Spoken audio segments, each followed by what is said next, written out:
The diner smelled of grease and yesterday's dreams, a worn-in kind of place where the coffee was strong and the linoleum was cracked. Ellie Harper wiped her hands on her apron, the fabric frayed at the edges from years of scrubbing tables and balancing trays. She was 24, but her eyes carried the weight of someone older, as someone who'd seen too many late shifts and too few tips. The diner, a small joint called Marty's on the edge of a sleepy Midwestern town, was her world, at least for now. She told herself it was temporary, just until she could save enough to move to Chicago, maybe go back to school. But every paycheck seemed to vanish into rent, bills, and her mum's medical debts, leaving her dreams as distant as the city's skyline. It was a slow Tuesday morning, the kind where the clock ticked louder than the chatter. A few regulars hunched over their plate. He saw old Mr. Thompson with his eggs over easy, muttering about the weather, and a trucker nursing a mug of black coffee in the corner. Ellie was refilling the sugar dispensers when the bell above the door jingled. She glanced up, expecting another familiar face, but instead saw a man and a little girl. He was tall, maybe late 30s, with a worn denim jacket and dark circles under his eyes. His dark hair was mussed, like he'd run his hands through it one too many times. The girl, no older than 6, clung to his hand, her pigtails uneven and her sneakers scuffed. Her pink sweater had a hole near the elbow, and her eyes were wide, scanning the diner like it was a foreign land. Ellie grabbed 2 menus and walked over, her sneakers squeaking against the floor. "Morning," she said, flashing her practiced waitress smile. "Booth or counter?" The man hesitated, his gaze flickering to the girl, then back to Ellie. "Booth, please," he said, his voice low, almost hoarse, like he hadn't spoken much that day. Ellie led them to a corner booth by the window, where the sunlight spilled in, catching dust motes in the air. The girl slid in first, her small frame barely taking up space, and the man followed, setting a tattered backpack beside him. Ellie handed them the menus, noticing the way his hands shook slightly as he took them. Not drunk, she thought, just a broken bar tired. She'd seen that kind of exhaustion before. Her parents stretched thin, counting pennies to make it through the day. "Coffee?"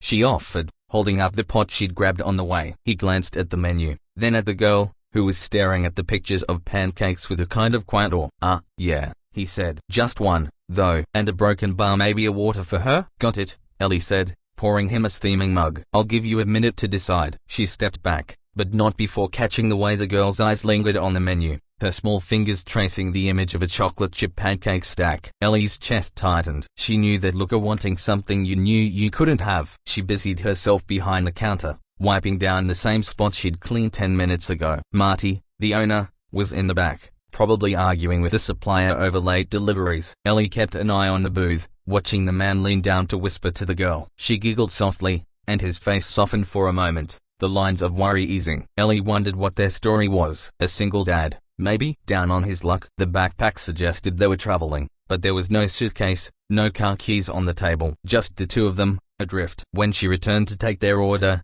the man cleared his throat. "Just the coffee for me," he said, avoiding her eyes. "And a broken bar or plain pancake for her." "Smallest one you've got." Ellie glanced at the girl, who was still staring at the menu, her finger now on a picture of hot chocolate topped with whipped cream. "Sure thing," Ellie said, jotting it down. "Anything else?" He shook his head quickly. "No, that's all, thanks." Ellie nodded and turned away, but something gnawed at her. The diner wasn't exactly gourmet, but a plain pancake. No butter, no syrup, no nothing. And the way he'd said it, "smallest one you've got," like he was calculating every cent. She'd seen customers like that before, the ones who'd count out change from their pockets, hoping they had enough. She glanced at her tip jar by the register, half empty as usual. Her last paycheck had barely covered the electric bill, and her mum's next doctor's appointment was looming. But still, that girl's facing a broken bar. In the kitchen, Ellie handed the order slip to Jose Tilda Copyright, the cook, who was flipping bacon with the focus of a surgeon. "1 plain pancake," she said. Jose Tilda Copyright raised an eyebrow. "That's it? No sides?" "Nope, just the pancake." She hesitated, then leaned in. "Hey, can you make it quick? And a broken bar, maybe throw in some chocolate chips." "Don't tell Marty." Jose Tilda Copyright grinned, shaking his head. "You're gonna get us both fired, Ellie." Yeah, she muttered, but she was already grabbing a to-go cup from the stack. She filled it with hot chocolate, added a dollop of whipped cream, and stuck a lid on it. Her tips were supposed to go toward her savings, but what was $5 in the grand scheme? She'd make it up tomorrow, or the next day. Back at the booth, she set the pancake down in front of the girl, who gasped at the sight of the chocolate chips. "I thought you said plain?" the man said, his brow furrowing. Ellie shrugged, keeping her voice light. "Kitchen must have messed up. No charge for the extras." She slid the hot chocolate toward the girl. "And this is on the house. Slow day, You know, the man's jaw tightened, and for a moment, Ellie thought he might argue. But the girl's face lit up, her eyes wide as she looked at the cup, then at Ellie, then back at the cup. Thank you, she said, her voice small but bright. The man's expression softened, though his eyes were still guarded. You didn't have to do that, he said quietly. Ellie waved it off. It's just coffee and a pancake. No big deal. She turned away before he could say more, feeling his gaze on her back as she walked to the counter. She didn't want gratitude. She just wanted the kid to have something nice for once. The rest of the morning dragged on. The man and the girl stayed for a while, the girl savoring her pancake bite by bite, the man sipping his coffee like it was the only thing keeping him upright. Ellie kept busy, refilling Mr. Thompson's coffee and clearing plates, but she couldn't help glancing at the booth. There was something about them, something that felt like a story she didn't know the ending to. When they finally stood to leave, the man reached into his pocket and pulled out a crumpled $5 bill. He set it on the table, along with a few coins. Ellie watched from the counter, pretending to reorganize the napkin dispenser. The bill was barely enough to cover the coffee and pancake, let alone a tip, but she didn't care. She'd known it was coming. The girl tugged on her dad's sleeve, whispering something. He nodded, and she scampered over to Ellie, holding out a folded piece of paper. This is for you, she said, her voice shy but clear. Ellie took it, surprised. Thanks, sweetheart. She unfolded it to find a crayon drawing a stick figure with curly hair, a tray in one hand, and a big smile. Underneath, in wobbly letters, it said, "Best waitress ever." Ellie's throat tightened. This is awesome, she said, crouching down to the girl's level. You're an artist, huh? The girl beamed, then ran back to her dad. He gave Ellie a nod, his expression unreadable, and they left, the bell jingling behind them. Ellie tucked the drawing into her apron pocket, feeling a warmth she hadn't expected. It wasn't money, but it was something. The rest of her shift passed in a blur. More coffee, more plates, more complaints from Marty about the dishwasher being on the fritz. By the time she clocked out at 3 p.m., her feet ached, and her apron was stained with ketchup and grease. She pulled out the drawing again, smiling at the crooked lines. Maybe it wasn't Chicago, but moments like this made the long hours bearable. As she locked up the diner, she didn't notice the sleek black car parked across the street, its driver watching her walk down the sidewalk. She didn't see the man inside, the same man from the booth, his denim jacket gone, replaced by a tailored suit. And she definitely didn't know that the crumpled $5 bill he'd left was the last of the cash he'd carried that day, or that his bank account held millions. Ellie walked home, the drawing in her pocket, unaware that her small act of kindness had set something in motion, something that would change her life in ways she couldn't yet imagine.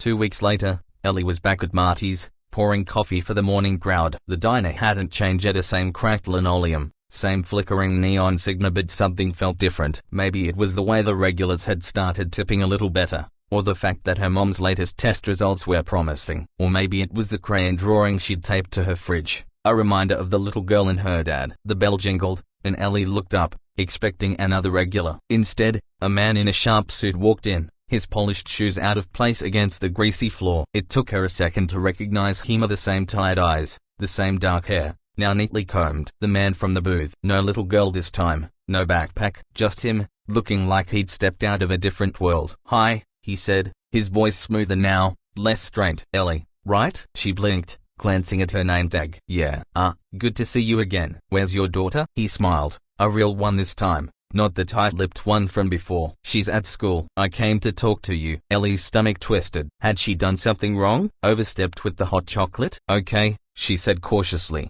setting down the coffee pot. "What's up?" He pulled an envelope from his pocket and slid it across the counter. "This is for you." She frowned, picking it up. It was heavy, official looking, with her name written in neat script. "What's this?" "Open it," he said. She did, her fingers trembling. Inside was a check of 6 figures, more money than she'd ever seen. Her breath caught. "What a broken bar. What is this?" "My name's Daniel Carter," he said, leaning against the counter. "I'm not what I seemed that day. I was a broken bar going through something, trying to keep things normal for my daughter. You didn't know that, but you helped us anyway. That meant more than you can imagine." Ellie stared at the check, her mind reeling. "This is too much. I just gave her a hot chocolate." He shook his head. "You gave her kindness. You gave me a moment to breathe. I don't forget things like that." She tried to protest, but he held up a hand. "It's not just money. There's a letter in there too, a scholarship offer. Full ride. Any school you want." "I looked into you, Ellie. You're smart. You deserve a shot." Tears pricked her eyes, but she blinked them back. "I don't know what to say." "You don't have to say anything," he said, stepping back. "Just keep being you." He turned to leave, then paused. "Oh, and my daughter says hi. She's still talking about those chocolate chips." The bell jingled as he left, and Ellie stood there, clutching the envelope, her world tilting. She didn't know it yet, but that check would pay off her mum's debts, and the scholarship would send her to Chicago. And years later, when she was a teacher, she'd tell her students about the day she bought a coffee for a stranger, not knowing he was a millionaire, but knowing, deep down, that kindness was worth more than money.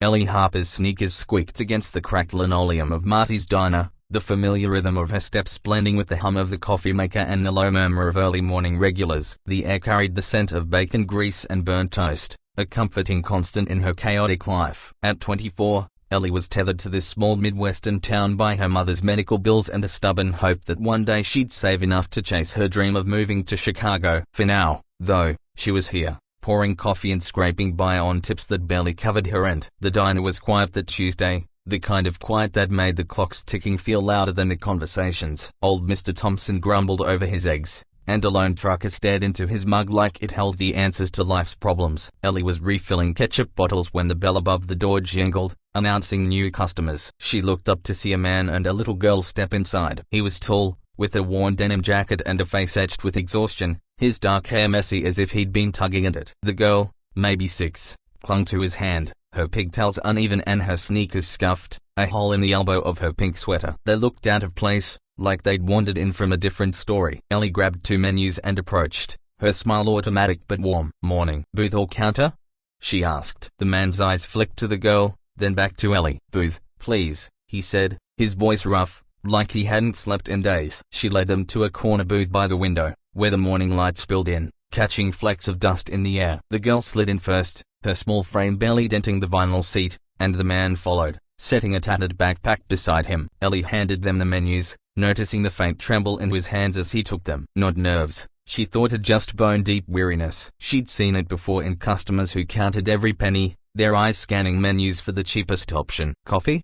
she offered, holding up the pot. He nodded, glancing at the girl, who was studying the menu with wide eyes. "Just one. And a water for her, please." "Got it," Ellie said, pouring him a mug and leaving them to decide. As she walked back to the counter, she caught the girl tracing a picture of chocolate chip pancakes with her finger, her expression a mix of longing and restraint. Ellie knew that look of wanting something you couldn't ask for. It tugged at her, sharp and familiar. She busied herself wiping down the counter, but her mind stayed on the booth. The man leaned down to whisper to the girl, who giggled softly, and for a moment, his tired face softened. Ellie wondered about them, a single dad, maybe, down on his luck, passing through town with nowhere else to go. When she returned to take their order, the man cleared his throat. "Just the coffee for me," he said, not meeting her eyes. "And a plain pancake for her." "Smallest one you've got." Ellie glanced at the girl, still staring at the menu's hot chocolate picture, her finger hovering over the whipped cream. "Sure thing," Ellie said, scribbling it down. "Anything else?" He shook his head, quick and final. "No,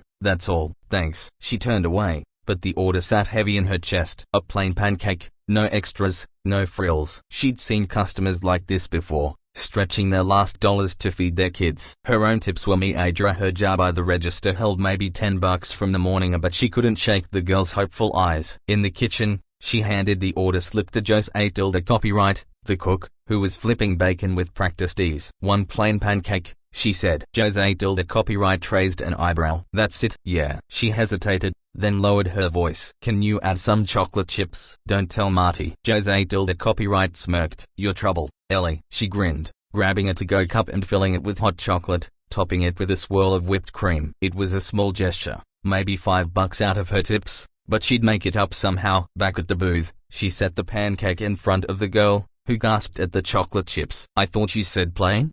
the man said, his brow creasing. Ellie shrugged. "Kitchen mix-up, no charge for the extras." She slid the hot chocolate toward the girl. "And this is on the house." "Slow day." The man's jaw tightened, and Ellie braced for an argument, but the girl's face lit up, her eyes darting between the cup and Ellie. "Thank you," she said, her voice small but bright. "You didn't have to do that," the man said, his tone softer but still guarded. "It's just a drink," Ellie said, waving it off. "Enjoy." She walked away before he could say more, feeling his eyes on her as she returned to the counter. The rest of the morning passed in a haze of refills and small talk, but she kept glancing at the booth. The girl ate her pancake slowly, savoring each bite, while the man sipped his coffee like it was his lifeline. When they left, he placed a crumpled $5 bill and some coins on the table, barely enough to cover the order. The girl ran over to Ellie, holding out a folded piece of paper. "For you." she said shyly. Ellie unfolded it to find a crayon drawing a stick figure with curly hair holding a tray, labeled Best Waitress Ever. Her throat tightened. "This is amazing," she said, crouching to the girl's level. "You're an artist." The girl beamed and scampered back to her dad, who gave Ellie a nod before they left. She tucked the drawing into her apron, a small warmth blooming in her chest. As she locked up later, she didn't notice the black car across the street, its driver watching her. She didn't know the man inside, now in a suit instead of a denim jacket, was the same one she'd surveyed or that his bank account held millions. 2 weeks later, Ellie was wiping down the counter at Marty's, the morning rush just starting to ebb. The diner was the same as ever, a greasy air, flickering neon sign, the hum of the same old radio. But something felt different, lighter, maybe because her mom's latest doctor's visit had brought good news, or because the crayon drawing taped to her fridge made her smile every morning. She was pouring coffee for Mr. Thompson when the bell jingled, and she looked up, expecting another regular. Instead, a man in a tailored suit stepped inside, his polished shoes gleaming against the dull floor. It took her a moment to recognize him. The same dark hair, the same tired eyes, now sharper, more composed. The man from the booth, but transformed, like he'd stepped out of a boardroom instead of a rough night. No little girl, no backpack, just him, carrying an air of quiet confidence. "Hi," he said, his voice smoother now, less raw. "Ellie, right?" She glanced at her name tag, confused. "Yeah, good to see you again. Where's your daughter?" He smiled, a real smile that reached his eyes. "At school. I came to talk to you." Her stomach twisted. Had she overstepped with the hot chocolate? Broken some rule she didn't know about? "Okay," she said, setting the coffee pot down. "What's up?" He pulled an envelope from his suit pocket and slid it across the counter. It was thick, cream-colored, with her name written in neat script. "This is for you," he said. She frowned, picking it up. It felt heavy, important. "What's this?" "Open it," he urged, his tone gentle but firm. Her fingers fumbled as she tore it open. Inside was a check, the numbers so large they didn't seem real. 6 figures, more money than she'd ever imagined holding. Tucked behind it was a letter, embossed with the logo of a foundation she didn't recognize. Her breath caught, and she looked up at him, her voice shaky. "What a broken bar. What is this?" "My name's Daniel Carter," he said, leaning against the counter, his eyes steady on hers. "I wasn't entirely honest when we met. I was going through a rough patch, trying to keep things normal for my daughter, Lily. You didn't know that, but you helped us anyway. You gave us more than coffee and a pancake here. You gave us kindness when I was at my lowest." Ellie's mind raced, the check trembling in her hands. "This is too much." "It was just a hot chocolate, a few chocolate chips." "I can't."